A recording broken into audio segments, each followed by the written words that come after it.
ভাই স্যালুট বিশাল কাইতকে, স্যালুট। মানে 100% হেরে যাওয়া একটা ম্যাচ, 1% চান্স ছিল, সেইখান থেকে ম্যাচটা জিতিয়ে দেখালো।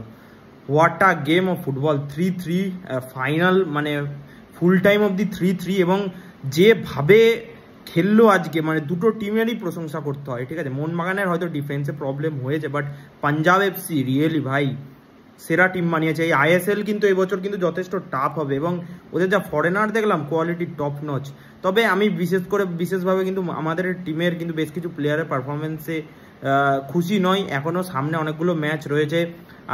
কিছুক্ষণ বাদে Bengaluru FC versus Kerala Blasters FC match রয়েছে। সেই ম্যাচে যারা জিতবে তাদেরকে কিন্তু মোহনবাগান সেমিফাইনালে ফেস করবে, এবং সেটা কিন্তু অনেক টাফ ম্যাচ হবে। ঠিক আছে, বেঙ্গালুরু হোক বা কেরালা, অনেক টাফ টিম দুটো টিমই, এবং দুটো টিমের কাছে কোয়ালিটি ফরেনার্স হয়েছে, তো তাদেরকে হারিয়ে ফাইনালে যাওয়াটা অনেক টাফ হবে। আজকে যা পারফরমেন্স করেছি সেই অনুযায়ী, বাট কোচকে কিন্তু একটু একটা কথা মাথায় রাখতে হবে যে এত এক্সপেরিমেন্ট কিন্তু চলবে না। ফার্স্ট হাফে কিন্তু এত এক্সপেরিমেন্ট করতে গেলে হবে না। যাই হোক, মোস্ট ইম্পর্টেন্ট ছিল ম্যাচটা জেতা, অ্যান্ড জিতে গেছি। জয় মোহনবাগান অ্যান্ড বিশাল কাই, থ্যাঙ্কস ভাই, জয় মোহনবাগান।